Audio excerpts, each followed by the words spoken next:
Tiny, what is magnet fishing? You told me before we walked in here. You said something about magnet fishing. I don't know what that is. I have received in the mail after purchasing a kit for magnet fishing. It consists of a magnet with a large pull strength. Mine is a baby. It's only 200 pounds. That's a lot of pull. You can get them up to like 1,500 pounds. That's too much. So it's a baby. And then you affix a rope to said magnet. Okay. And then you hook it in the water and you pull up whatever it attaches to. That's magnet fishing. Sometimes, you put a what in the water? A magnet on a rope. In the water. And you drag whatever it attaches to out. Oh, okay, so you're just looking. You're not actually fishing for fish. No. You're fishing for buried metal objects. When I first heard potentially be treasure. Magnet fishing, I thought, okay, we live in redneck country. What I'm guessing is throw metal pebble little beads into the water. The fish eat the metal beads. Then you throw the magnet out and you reel in the fish. No, that's called animal cruelty. Yes. And we're not about that. Right. And also, if you hear that somebody's noodling a fish, it does not sound like they are doing pleasant things. It's not bestiality. It's just literally catching a fish by having it bite onto your hand. Then you make a fist and you pull the fish out. You fist it in the mouth. Yeah. You fist a fish and pull it out of the water. Oh, man, Fist to Fish. That is a great ska band name. It is. Pick it up, pick it up, pick it up.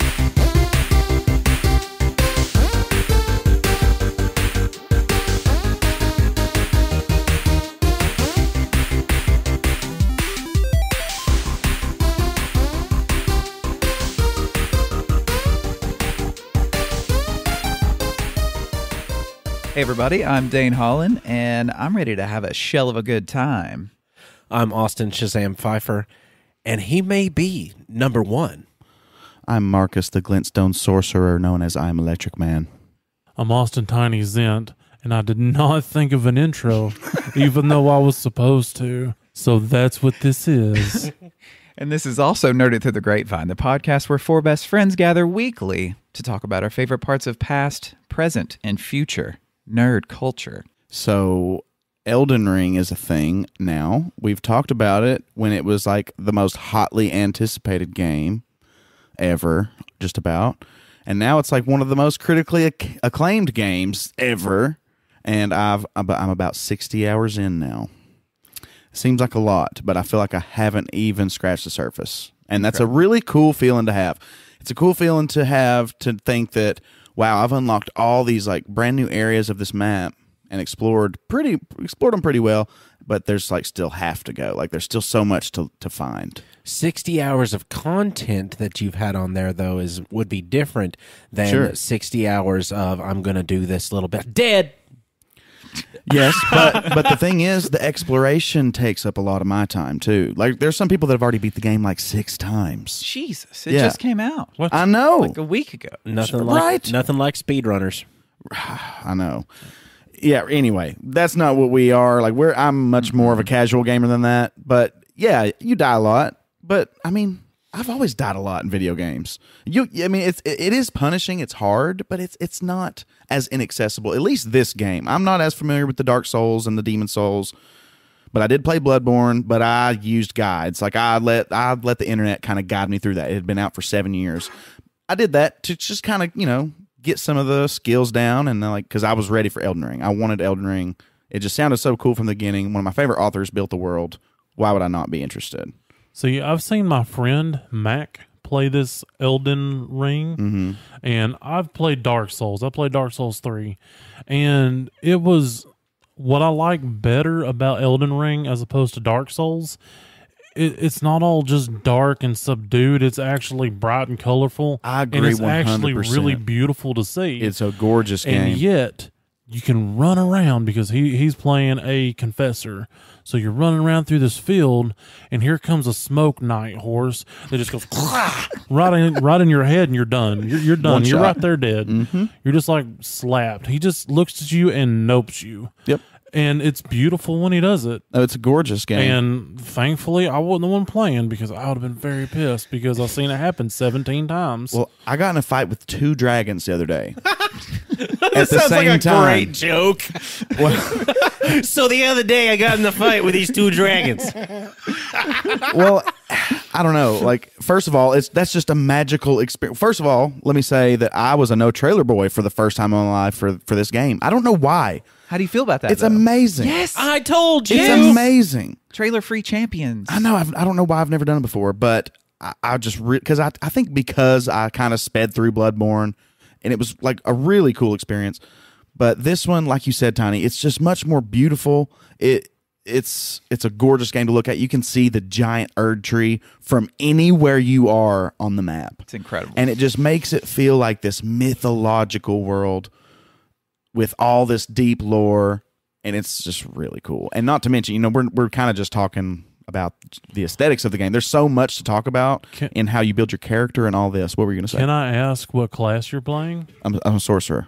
Nice. Well, I mean, and I guess in Elden Ring terms, that would be an astrologer, is what I started out as. But the thing is, there's so many cool things that I'm coming by, and I'm like, oh, I've got to use that. And so I'm dumping points into whatever skill you need to wield that weapon. So basically, I found the Sword of Night and Flame. Ooh. And it's got this really awesome magical attack. It's got this really awesome area of effect fire attack. And just the base damage from your base attacks do magic and fire damage and physical damage. So it's just so nasty. And you're meant to kind of switch, like, because my staff is what's casting my spells, which is what I'm built for. I'm built for range and casting spells at range. I'm built for speed and ferocity.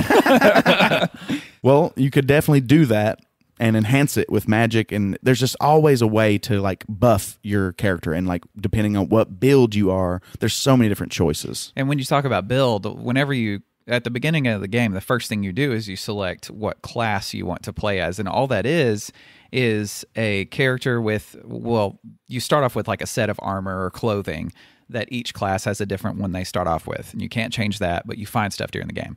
And your points, just like in D&D, you've got all these different areas like strength, intelligence, like dexterity, that kind of stuff. And so whenever you pick your class, you're basically choosing a layout that is dumped more points into these different areas. So as you play the game and you get more points to put towards these categories, you can take this character you started off with, and halfway through the game, you can decide, okay, I want to switch this over to this other type of class. Like, let's say you're playing with a character that doesn't use much magic, but halfway through the game, you're like, man, I really wish my character was really good at magic instead. I think there is eventually a way that you can, it's costly in-game, but you can respec your character halfway through. So it's like you don't feel like you've wasted a lot of time playing the game a way you wouldn't normally want to play it. Right. Well, see, now, because I've built my sorcerer, and I kind of wanted to go through, because it just seems really cool. Like I said, I got the Sword of Night and Flame. You had to have 24 faith to wield it properly. You can still pull it out and do it, but none of the magic attacks work because your faith isn't high enough.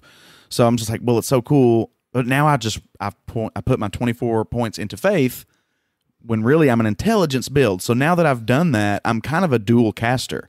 So I can cast holy incantations, and I can cast like your astrology sorceries, like they call it, like it's some sort of cosmic gravity sorcery. Or so something. basically, your character is no longer an atheist. He got saved, and now he has fire swords. Well, it's funny because my friend that I've been co-oping with primarily is a confessor who's a warrior of the church. Yeah. So we kind of RP'd that and that he kind of showed me the way. But I do fear that he may be putting his faith in the wrong deities, because he is super attracted to the necromantic sorceries, which I just got my first necromancy spell, and see, I didn't even know that existed in the game.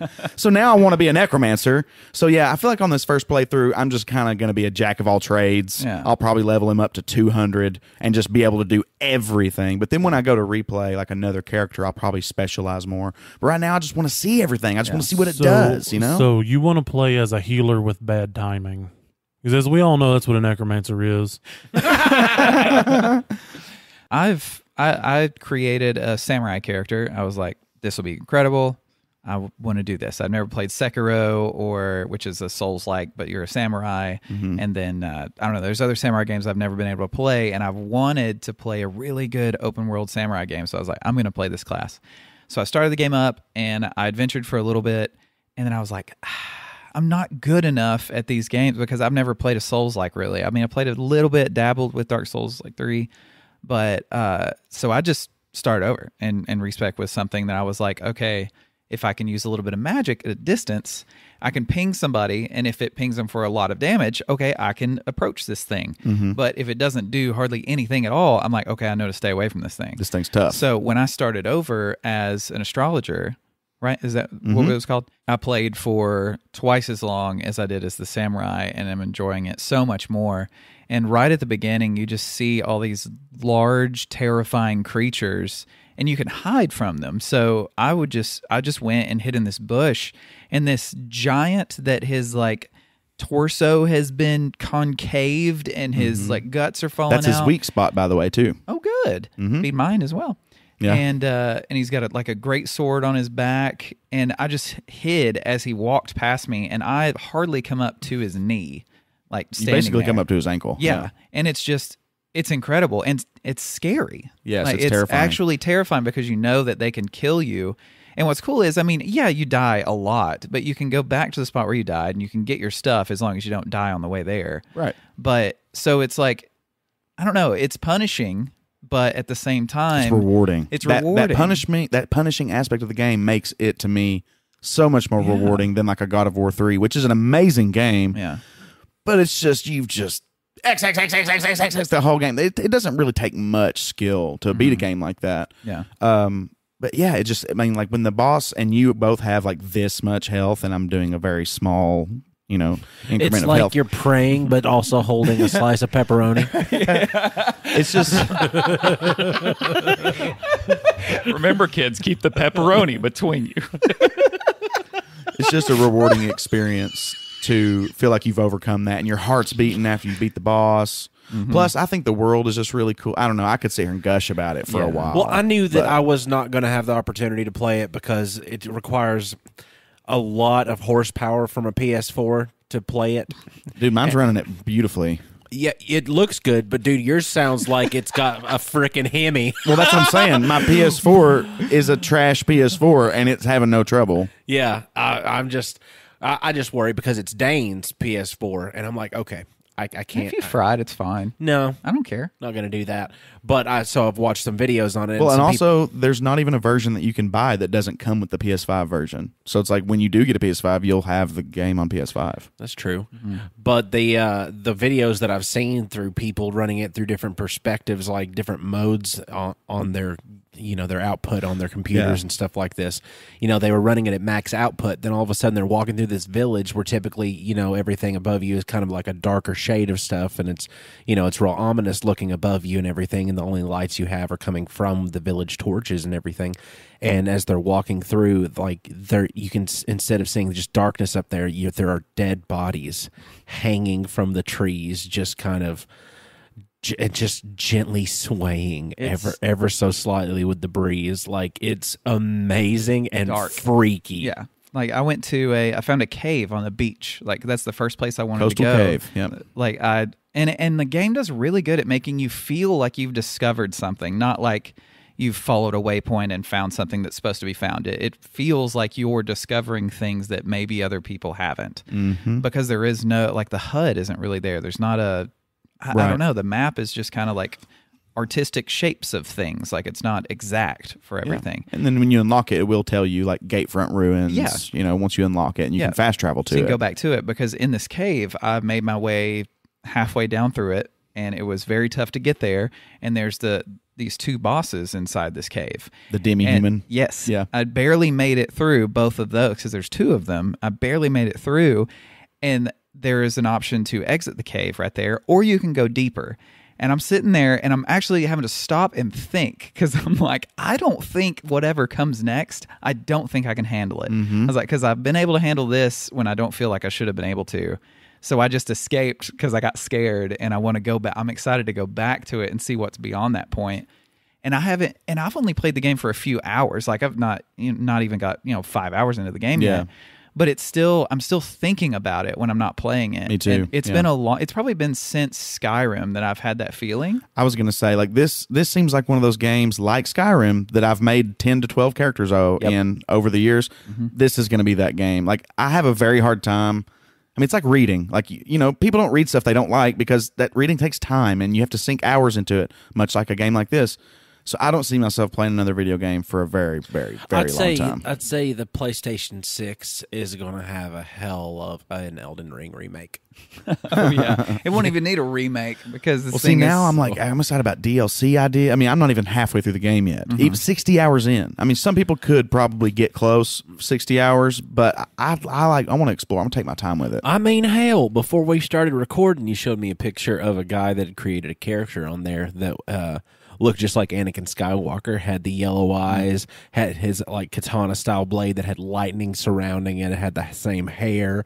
The robe he had on was the same kind of dark brown Jedi style robe. It was epic, and you can create those kind of characters on there, and you have to earn a lot of the things that would make you look that way. So it takes some achieving, but that'd be cool. That'd be the kind of way that I'd want to play. Like, oh, absolutely. Until I got this mastery of lightning or something like that, because I know it's got to be there. There it is. It's totally there. It's like an action adventure, like customizable dream. Because that's what I'm saying. There's so many different play styles that when it comes to PvP, you're going to see all these different builds and what they're capable of at high levels. It's going to be nuts. Oh yeah, I won't stand a chance. I'll never touch PvP. I'm going to want to get into it a little bit, but I mean, I'm going to get demolished. But I think it doesn't even matter. Like that's part of the fun. I think it's not like Mortal Kombat. I once did PvP with another man. Tiny. It was not as great as I thought. Did you both win? Well, see, this is how I figured out that cockfighting was actually done with chickens. That's so many years of academy training wasted. With the proper camera work and the right sound team, you could create the best monster movie. I mean, I didn't think Sensei Billy would lie to me. But apparently, when I went to his trailer, his single wide in the trailer park, and went into his dojo, it all looked legitimate to me. Trailer park dojo. You can make Sensei Billy in Elden Ring if you want like, to. Literally. Oh my God. Good. He broke my heart. The character creator is, I will say that too. Like somebody like me loves, I can really appreciate a really in detail character creator, and it's really cool. Oh, I saw a Carl from Aqua Teen Hunger Force. On there that somebody had created, all the way down to the tidy whitey style underwear and the wife beater and a baseball bat. And there's this group like, because I follow the Reddit, but there was this other group that people were like uploading their videos to Reddit and saying like, okay, my invasion did not go like I thought it would, and it's literally they invaded these guys who are co-oping. 3 of them, and they are all in a diaper with a metal dog helmet on and 2 giant spike balls on their fists, and they are just destroying everything, doing all the gestures, like doing formations with the gestures, like. And but then so many people responded to it that they actually saw it and posted stuff from their perspective too, so they got to show like a bunch of people invading them and just the different reactions. There's already been some really hilarious encounters between other players in the game. Going on your Elden Ring topic, Marcus, because it is something that we could spend weeks of episodes talking about because how big it is and how incredible it is. But you had mentioned the George Martin having helped build the world for the game. Yes. And whenever the game was being talked about, do what? I was unaware of this. Oh, you didn't know that? Oh, no. Yeah. He the director for the game, Hideki, I can't. Oh my God, Miyazaki. It's called Miyazaki. That's Miyazaki, right? Miyazaki reached out to him, and because he loves Martin's work and everything, and this kind of world that Miyazaki was creating, he was like, "Man, this would be great for George to help with the writing of the game." So when the game was first being talked about, and George came on board with that, it was a little misleading, I feel like, because it made it seem like George Martin is writing the story for this game. This is a George Martin book come to life that's never existed before. No. It's not the case whatsoever. What had happened was George actually agreed to help out because he really liked the idea of it, and he likes the Dark Souls game. He hasn't played those games, but he's enjoyed the idea of them. And so he agreed to help write the history of the world that the game is taking place in. Right. So events of the past, George wrote, or had at least a part in writing. He kind of wrote the mythology behind the world. Right. So he did that, and we still can't get Winds of Winter? Yes, but that's not the topic. That's what, and I'll get to that here in a second. We can hate on George for also 10 more podcasts. It could last. Yeah. Until we get to 100, which is really soon. In 15 after this, matter of fact. So the director Miyazaki said that when referring to the characters Martin had created in that history of the game, he had a lot of fun breaking them in order to turn them into misshapen, grotesque monsters. Yes. And he said that, and this was in a blog post, I'd seen this on denofgeek.com, a write-up about it, but they actually took this from blog posts from Martin and Miyazaki. And Miyazaki said that George is probably going to be shocked at what he's done to the characters that he had written for the game. So I don't know if George knew what was going to happen to, because in his mind, he might have been just writing this epic, world for this thing to exist in, and everything's going to build on top of it. But what's happened was Miyazaki's taken this world that he wrote in the mythology behind it and just made it disgusting, nasty, and dark, and just it's weird. It's strange to think that someone as highly regarded as George Martin wrote something, and this guy's like, I'm going to make it better for what I want to do with it. And that's what he did. Yeah. And well, see, I mean, I think you're right in a lot of ways, but I just think that they probably were pretty upfront about that. I'd say that, because what they wanted from him was write us this lineage, Fire and Blood style history of a world. Because, obviously you're known for that. You're good at that. Mm-hmm. Help us do that. Write this line of demigods who were these golden heroes of the age before, so that we can turn them into these grotesque monsters. I think that because Martin, he's good at the kind of cosmic horror-esque stuff too. He likes the blending the fantasy and the horror as well. For sure. And that's exactly what they did. And but the part to where he said George is probably shocked at what he did to them.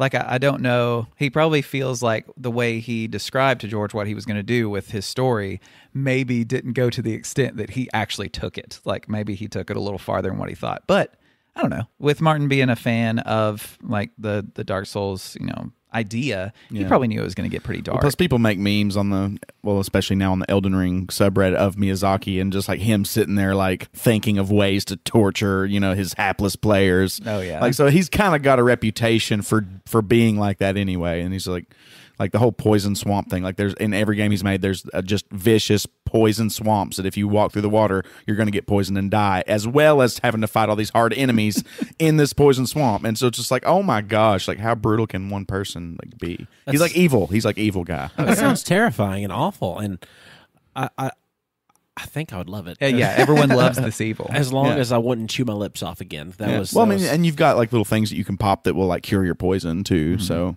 you just got to maintain the bar. I thought you were going to talk about doing actual drugs that will help me stay awake to play. You could do that too. I was thinking antibiotics. How else are you going to beat the game 6 times before it even comes out? But I still feel like it was a little bit just using his name, like splashing. Oh, yeah. If you wrote a book and one of your let's say Neil Gaiman had made a comment about my book, saying it was a pretty good read, I would splash good read on the front of the book, just bigger than even the title, with Neil Gaiman's name underneath it, because people see that and they go, oh, I want it. Oh, absolutely. Everyone was already going to look forward to this game, but having George Martin involved in it took it to a whole new level. And I still feel like it was stretching. I don't know. It's hard to say, because it feels like they stretched the truth a little bit. I don't know, man. He has nothing to, he didn't write anything previously going on in the game. Did he? I have so much to say, but I just don't want to get off on too much of a tangent here, because I love George R. Martin's lore for A Song of Ice and Fire. some of the same types of themes have cropped up in Elden Ring so far. I haven't really hunted a lot of lore. It's kind of, but because the game's a little bit more upfront with it sometimes now. But from what I can understand, like the giant Erd tree is basically just a giant werewood tree. There's legends of a moon that used to exist that doesn't anymore in Elden Ring. Same thing with the Song of Ice and Fire. Right. There may even be evidence for a giant meteor strike in Elden Ring. Same thing for A Song of Ice and Fire. So there are these interesting crossovers that I haven't really looked into on the internet. I'd be interested to see if there's anything out there. Wasn't the second moon in A Song of Ice and Fire supposedly the egg of where all the dragons came from? Yes, and there's even a lot more to that too. Like the image of like the icy moon and the solar king coming together. I don't know. Like I said, we could get into a whole nother topic on that too. Oh, yeah. Let's see, just real quick, speaking of George Martin and Game of Thrones and the writing of the newest book, here's a blog post that he had written, kind of showing how aggravated he's getting. He said, yes, of course I'm still writing and working on The Winds of Winter. I've stated that 100 times in 100 venues. Having to restate it endlessly is just wearisome. I made a lot of progress on Winds in 2020 and less in 2021, but less is not none.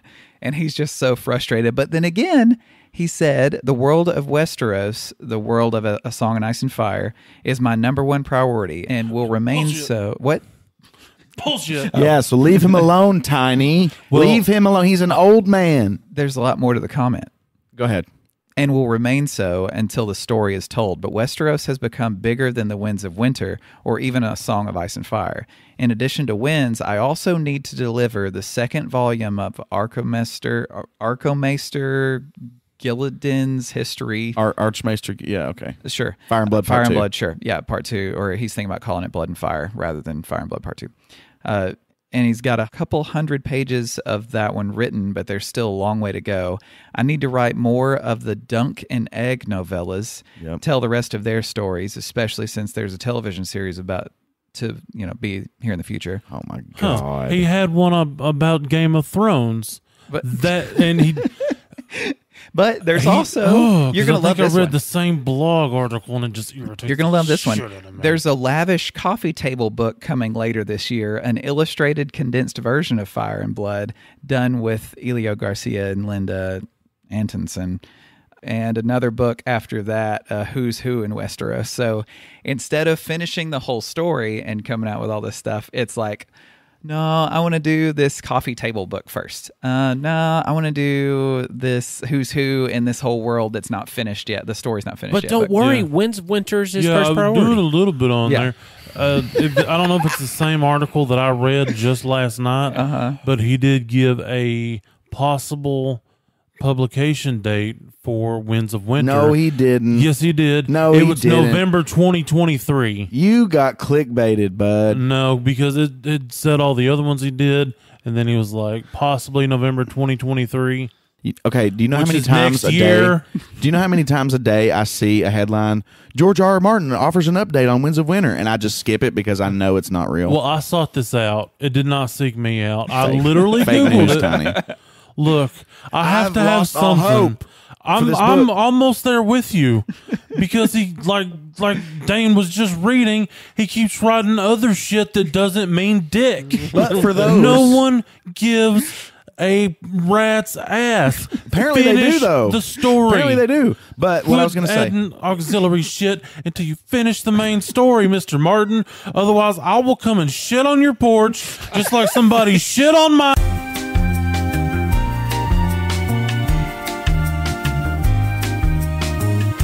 Except mine will definitely look like human shit. You will have a redwood tree on your welcome mat. Sorry, go ahead, Marcus. I forgot what I was going to say. You were defending Mr. Martin. I believe. Yeah, well, for the books like that, like, yeah, I'm sure he gets out of hand and like gets distracted by them somewhat, but he doesn't have to. Like, that's not a novel's worth of work, to apply his writing to those books. Like, Yeah, and at the same time too, I'd other imagine people are making those books for him. I would imagine he's got to make money. It's been 11 years, though, Marcus. I understand. I'm not trying to make excuses for him. It sounds like you are. I'm not. I'm just saying. Are you saying, in love with him? Yes. Did yes, you marry I am. him?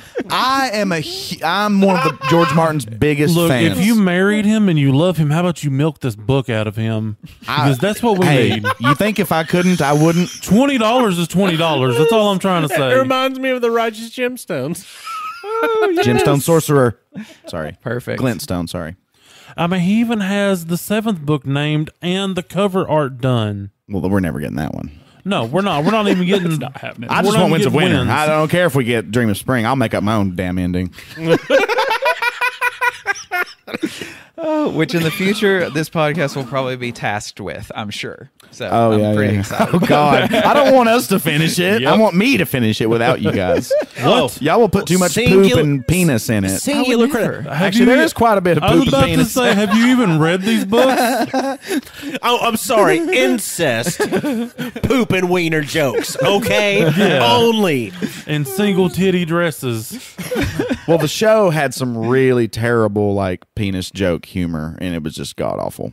But I think, with the whole George Martin thing, I really want to put together a topic because about the things I mentioned, the meteor, the moons, and, like, try to tell that in a comprehensive way someday. It'll have to be very structured, for sure. Well, I just want it to be because I want all the details in there. And that structure and the comprehensiveness of the way that everything flows together is most likely why the most recent Warner Brothers announcement was made, that they are shaking up and redoing the release dates of their movies. They are not releasing their movies for Black Adam or The Flash or Aquaman at the dates that they had stated they were going to release them. And Shazam! Fury of the Gods is going Didn't they already release an Aquaman? Aquaman 2. Okay, you didn't say 2. So. I'm sorry. But they took the big plunge into committing to these dates, and there has to be a reason why that they've decided to change things up.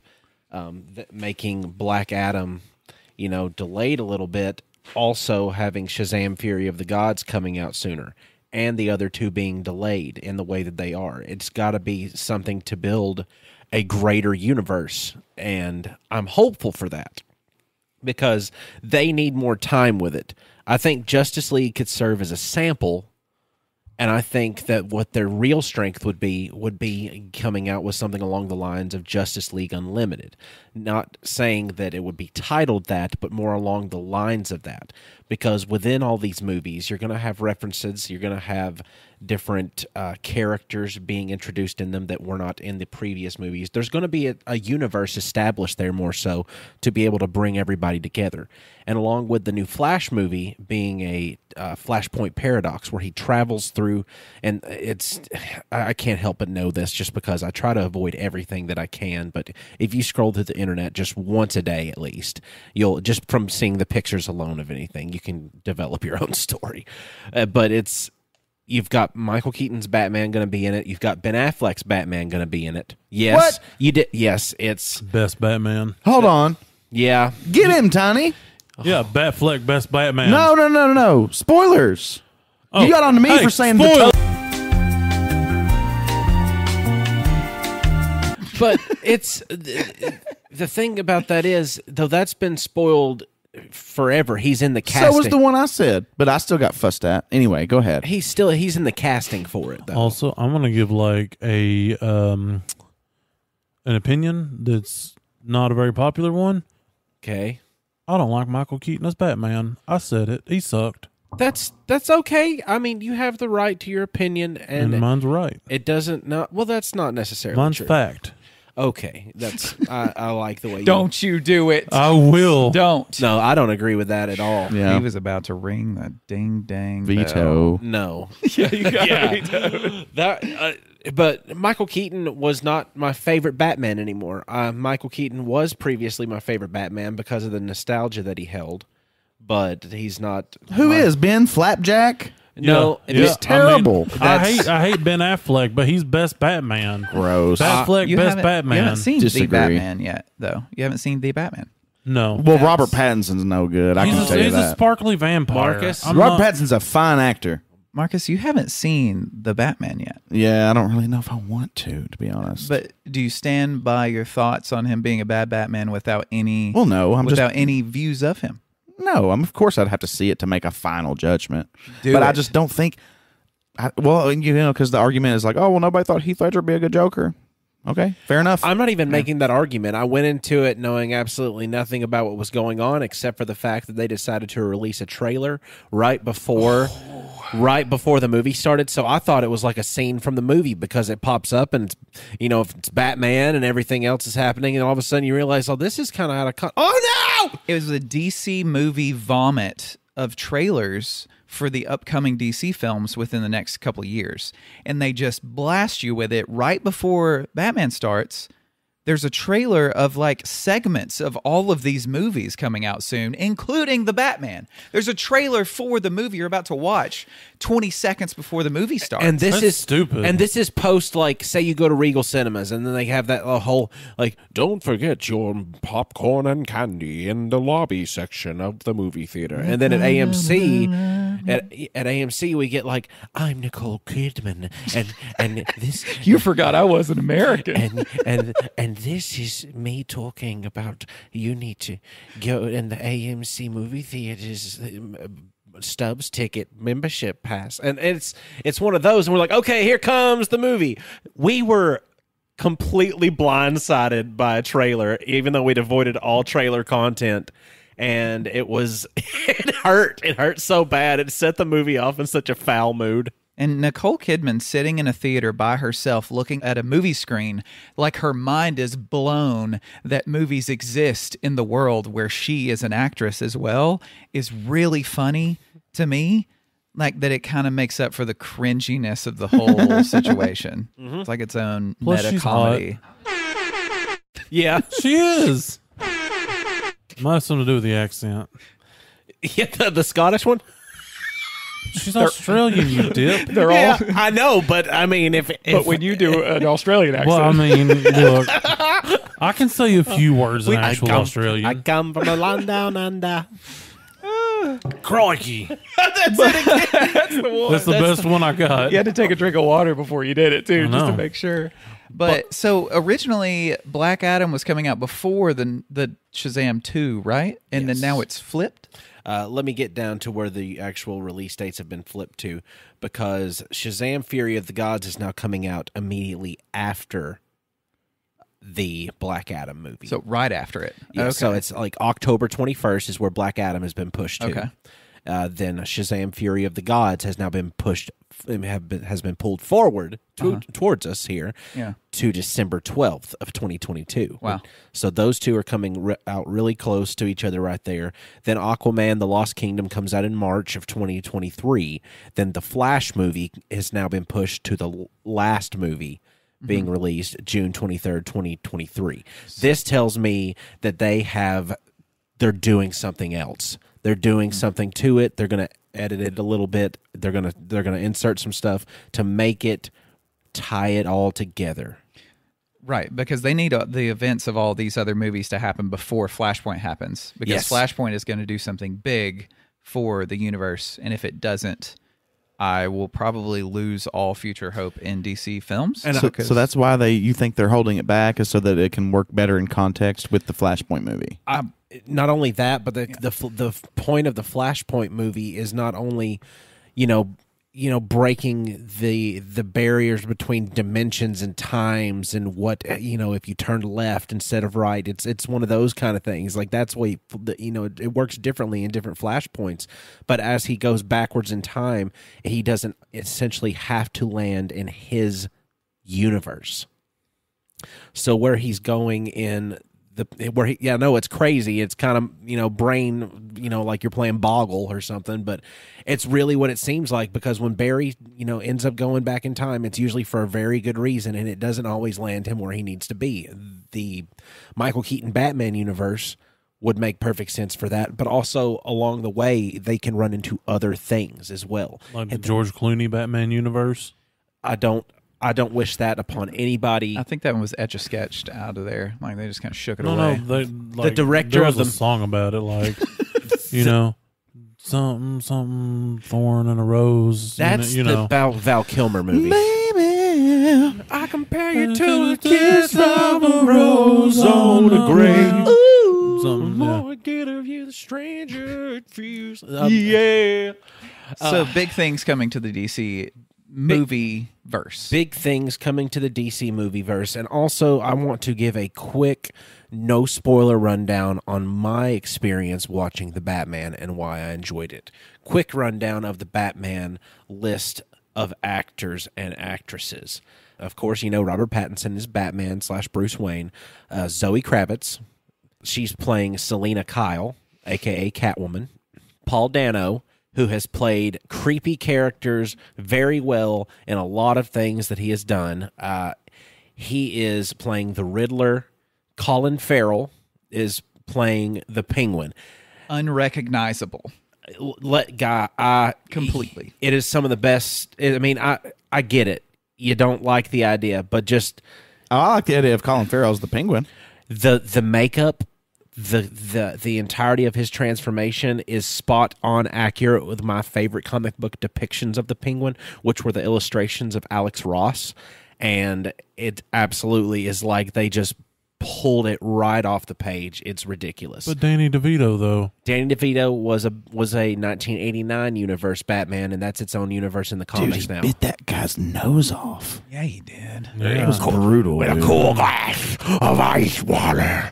I love that movie. Gosh. But let me continue here. Jeffrey Wright, he was from Westworld. I liked him a lot in Westworld. He was also in the Hunger Games series. You guys might have seen some of those movies. The voice of the Watcher in Marvel's What If. You're correct. As well. Alfred Pennyworth. Do you know who plays Alfred in this Yeah, movie? I did a topic about it. Yeah, Okay. you did. Well, then You got to see it. Your man's in it. True. I mean, I will see it. I'm just not like that pumped to see it. Andy Serkis plays Alfred. And Andy Who's Serkis. that? My hero. Schmeagol. I know, I'm just teasing. Dang gummit, I hope you I'm didn't. just teasing. God. But honestly, I went into it with no expectations because honestly, all I know him from is it's a few things, and I know he's a good actor, but this is a very heavy role to play as far as to living up to an expectation. Especially for me, I'm a very big fan of a lot of different Batman work since a young age. This is the first Batman film I've ever seen that shows Batman the detective and how he does what he does. It isn't left up to myth. It isn't left up to, questions on like, oh, his technology must be so good. It shows the grit and the grime of the work in early years of Batman. Now, for him to later on develop technology with his massive amounts of money to do the work he's having to do now for him, yes, possibility endless. Bat drones, cameras, the entire city's mapped out by a biosignal or some kind of cell phone emitter like in Christian Bale's universe. All possible, but it shows roots, it's gritty, it's dark, but it also makes you feel like Batman a little bit because you get so immersed in the world of darkness that he claims he's been living in for 2 years, and you don't know the light anymore because when it finally becomes light, it hurts your eyes. And none of it is shot poorly. You are perfectly aware of everything that's happening to you, even though it's dark. It's so immersive. That is cool. A little touch. Yeah. I mean, it's really I do neat. have a question, though. What version of Alfred is in this movie? Is it retired MI6 or just old man that buttles? retired MI6. Yeah. Nice. He taught him how to fight. Yeah, best Alfred. Yeah. So, yeah. He's like the Just only thing. snarky, just don't take Batman's BS. That's Yes. awesome. Do we get to see the Batwiener? No. No. Then I don't Sorry. really give a I damn. know. I don't Yeah. really give I a almost see damn. left the the theater Batwing. The whenever funny- I saw When are we the going to rating. adapt that scene? Yeah. Yeah. The funny To film. thing that I never watched the trailers, but I had a buddy who was insistent on me listening to one part of a trailer, just listening to how flat a line hit. One line. And that's why I don't watch trailers, because it was put in a wrong context, because the way it was given in the movie slapped, as he would say. But in the trailer, it was spliced and put into a spot that it absolutely did not fit, and it hit really, Sounded really, terrible. really bad. So I suggest go in with a blank slate if you can, like me, with no expectations, and get your either get your mind blown or just enjoy enjoy a good detective I think movie. I'm kind of in the right headspace for that. Yeah. Like I'm open enough to it to get my mind blown. Well, I don't know. I am kind of You're critical pretty, of Robert yeah. Pattinson, but other than that, I feel like it'll be good. And It'll- plus, I hear that he doesn't spend a whole lot of time as Bruce Wayne, so that'll help to cover up his weird-looking face. and it tells you why. Truth. Yeah, it does tell you why. It makes sense in the movie why you don't see much of him as Bruce Wayne. And it's not just left to why was he not Bruce Wayne? It lets you know like the development of everything. Yeah. It's awesome. No, So he I get sleeps it. in his Like he has to cowl. learn how to be Bruce Wayne, kind of, Yes. probably. Yeah. And it'll at least give you something to talk about. It's more of an emo Batman we're going for here, right? Don't we you don't- dare. I mean, he did have some eyeliner on in the trailer. You gotta It's watch called it. behind us. Guy Liner. You gotta watch it. It's and that's not. behind the mask anyway. Yeah, well, whatever. It was a funny joke. Okay, It was funny. If Quit you getting butthurt over your I'm Batman. I'm just gonna say it shows him apply the face paint underneath his mask. It's not a big spoiler, but it shows him it shows how he's on the fly and he has to do this, and it shows him apply the face paint to his face, and it's just literally he just takes his hand, he swipes it through this stuff, he puts it like one big swipe over his eyes, boom, the helmet's on. The dude, it's awesome. I mean, I get it. I could tell that it was for the mask. You know, Right, even in the yeah. trailer, I could tell. But there are parts where he does look like the lead singer of an emo band in the trailer. But in the movie, you see why that is. So it's everything seems to be explained well in the movie. Like I don't find myself for people who have seen it when I speak to them, like I don't really find myself having to defend anything in it. Like I have like with Superman and Man of Steel, there are things in that I have to defend because they weren't in your face, Right. basically, where it's like, well, you have to think about this, this, and this, and when you put it together, it makes perfect sense. But with this version of the Batman, they pretty much give you everything that you need to, I don't know, be able to understand him and his life as Batman, which is pretty cool. Yeah.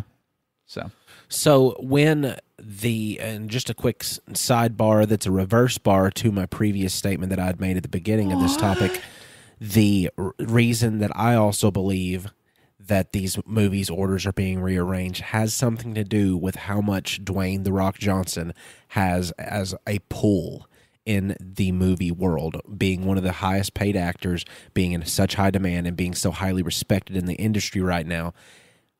I think that they're waiting and running the clock on Cavill's Netflix face only.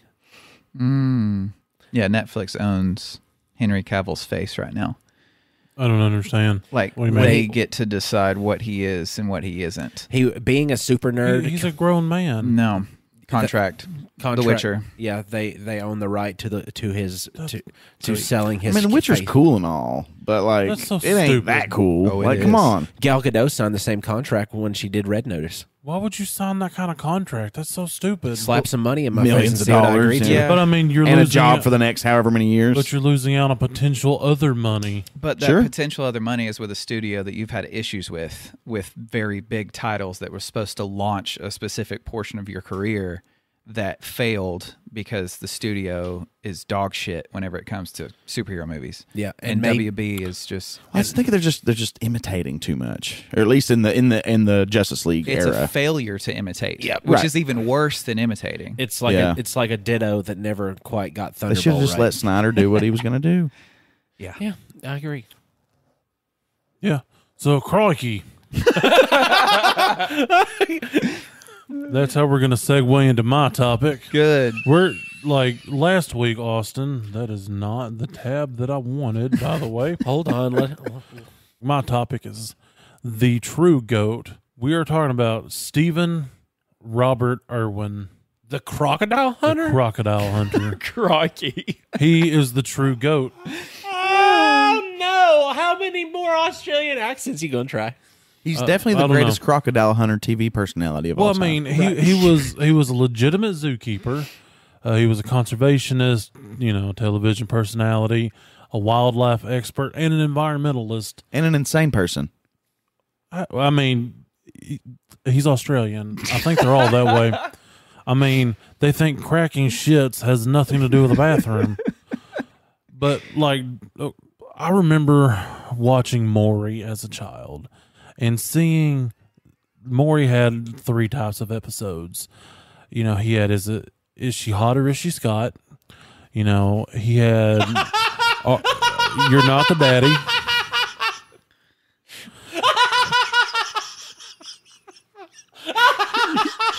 You got him. We'll be back after these messages. I'm sorry. So if I can re-unlock my phone. So Maury had Is She Hot or Is She Scott? You're Not the Daddy. And then the best ones, Jack Hanna would come on there. So you watch Jack Hanna, you see some animals, learn a couple little things, and it's like, cool, animals are awesome. And then I saw the show Crocodile Hunter.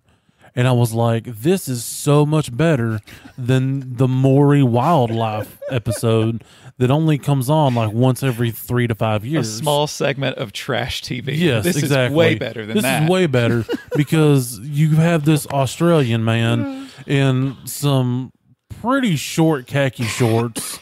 You know, you see like 7 inches above his knee. I mean, if you wear those, Yeah, I do. I, like I mean, them that's like that. okay. That's the way I enjoy them. But I'm not. I'm gonna solely look you in the eyes and possibly the beard area. I thought you said solely lick you in the thighs. No. Okay. No, I'm not a thigh licker. Okay. But anyway, so there's this man that's, oh, crikey, ain't she a beauty? And he goes out. Oh, you did it! Yeah. And then he goes and grabs this rattlesnake by the rattle and, like, watches it squirm around as they're wont to do for, you know, roughly 3 to 5 seconds. And then he's holding it in his palm and he just gently right on the top of the head of this thing. And it just, like, snuggles up to him and says, hey, you're my buddy. And he had this weird, just crazy gift with all these animals. And it started at a very young age with his father because his father was a zookeeper. And at 9, he was out wrestling, you know, alligators and crocodiles. At 9 years At old? 9 years old, he learned from his father how to, you know, safely capture these giant reptiles. And, you know, they'd be, you know, transported to, you know, from a place they shouldn't be, like a residential neighborhood, because as we all know, Australia is a continent just comprised of death. Yes. Everything, You know, it everything is a there terrifying wants place. to kill you, and that's the will. truth. Like, Yeah. you see videos from people in Australia, and they got to deal with, like, we go to the, okay, we're in the grape sack now. There's the occasional spider, and we freak out for a second, we stomp it. In Australia, they see the occasional spider, and they've got to take measures. They have to write their will and testament right there. Because there are spiders that if you don't get them the first strike, they're going to get you back. Yeah.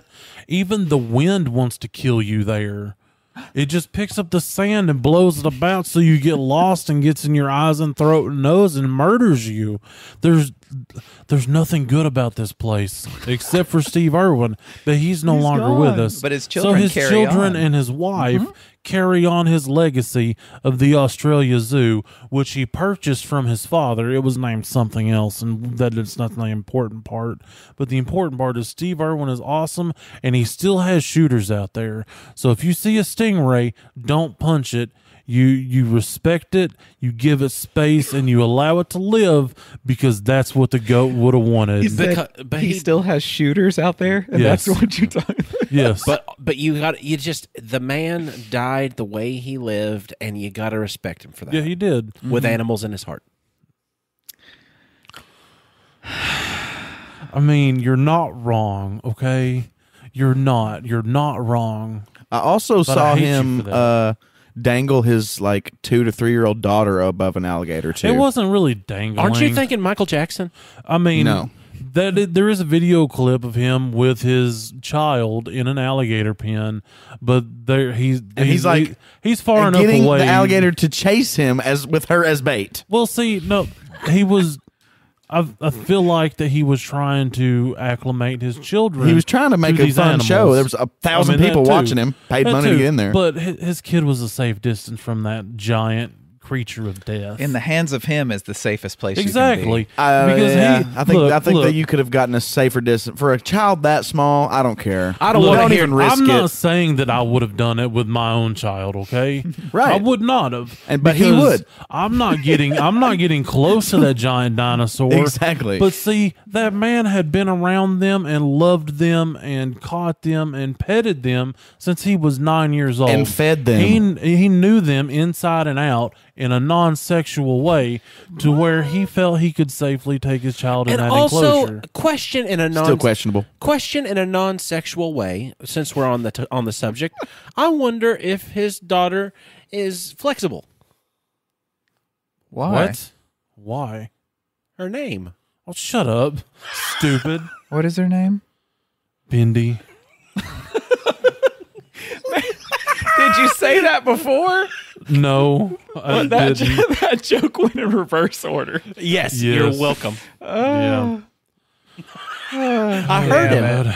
I heard him. It was great. it did. Like, here I am talking about one of my true idol heroes, and you're saying some BS about his daughter.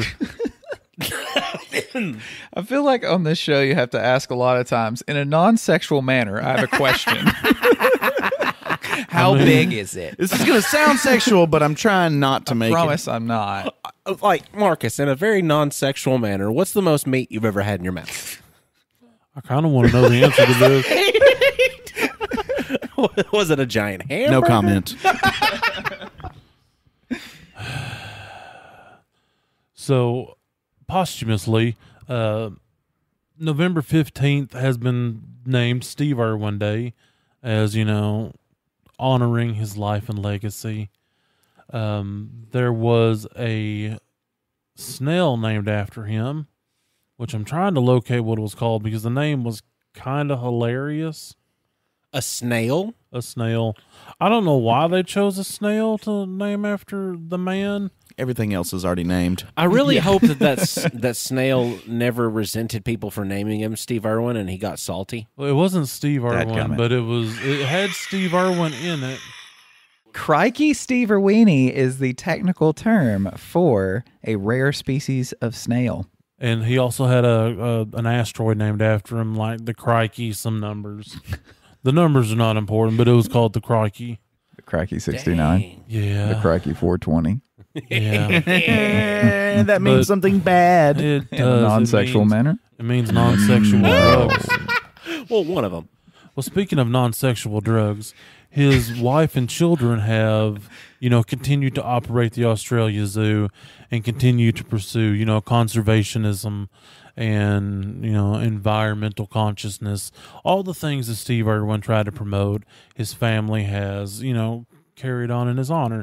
And I think that's really cool. And, you know, it's just kind of amazing to me to watch these small, tiny Australian crazy people wrestle these giant dinosaur lizards like they're nothing. And it's for the good of the lizard. and it's for the too. good of the giant crazy dinosaur lizard. Because they've got two options. Either they can have a crazy person who knows how to handle these creatures, or they can shoot them in the head with a rifle. Exactly. Which So- is where Florida Man comes in. Yeah, so you have, you know, the Irwins or Duck Dynasty going on.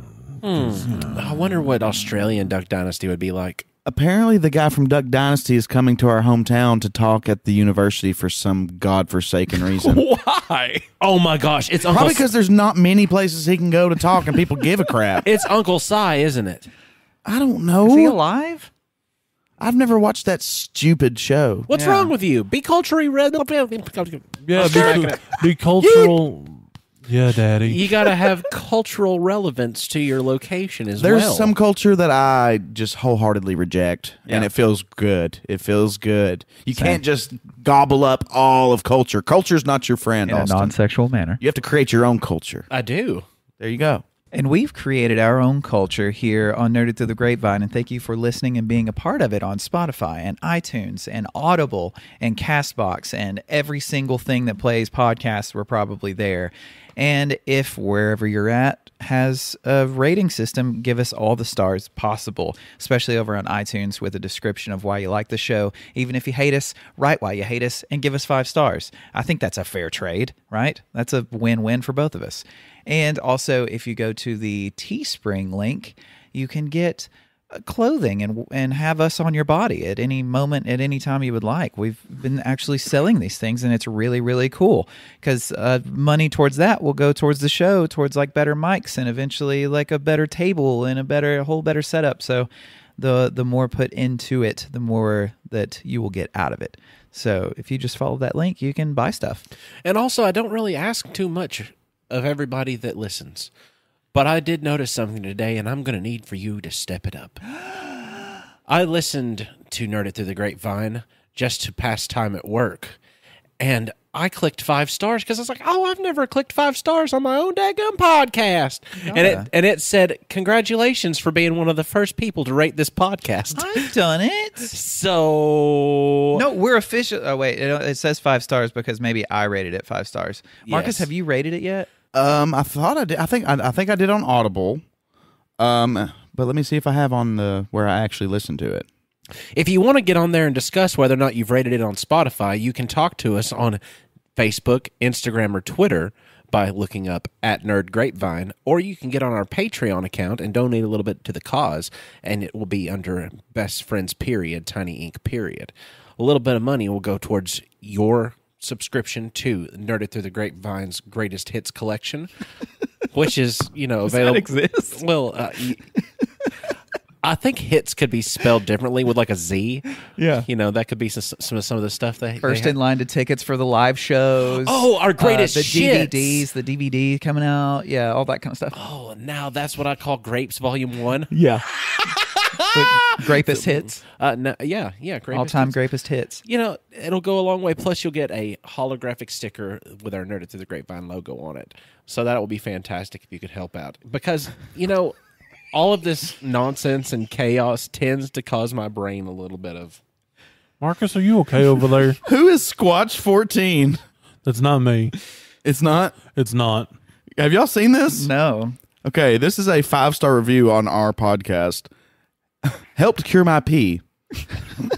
For as long as I can remember, I struggled with small pee-pee. Then I found this God-sent show. Ever since I started listening, my pee-purr hath grown exponentially. I no longer struggle with smallness, not I succeed with largeness. Thank you, grapes. Matt, your vines be lone and fruit be plump. Thank you, Squatch. That's like one of the best reviews I've ever heard. Squatch That's 14, amazing. please call us. Thank you, Squatch 14. Join our Discord Join or our something. Discord. Like, hop in there, man. There's a link in this description. But anyway, hop on our Discord, Mr. Miss, they, Squatch, whatever you happen to be. We have a real good, happy, slappy, fun time. Sometimes we stream movies and you can talk to us live, uncut, uncensored, and uncircumcised. It's a great time. Join the Backyard Bonanza. We got memes. We got Malcolm things. We got, please don't send us any wieners or scrote pics. None of us want that. Please no. Well, Just at least throwing not that in a out sexual there. manner. Yeah, if it's a non-sexual manner, and if he happens to wear a top hat and or a sombrero, send it. We'll talk. Other than that, don't send it. It is unsolicited. It will not be opened. It'll be opened, but it will not be enjoyed. It might be enjoyed. But, join us. We'll have a great time. There is so much a man can tell you, so much he can say. When life gives you grapes, Donnie. I'll kiss him. Just simple. Just one smooch. Yeah, just one little smooch, right? Like your grandma kissing you on the cheek. Right on his little head, right where it comes off the vine. Just mwah, done. Just a little. Just one. Do you each on the bunch? You just do one a piece, or do you favor I'll some? pluck off one, Okay. and then Yeah. and then I'll pluck off another one, Okay. because Nice. they're all good boys and they all deserve a Absolutely. Then George Martin walks in the room and says, "What are you doing?" pretty much. Trying to go Super Saiyan. George, we're doing apparently the same thing you're doing instead of writing. So there. Y'all better leave George alone. You fight me, Marcus. He's my hero. Fight me. Okay? Finish that book. Finish that book. Finish that book. Finish that book.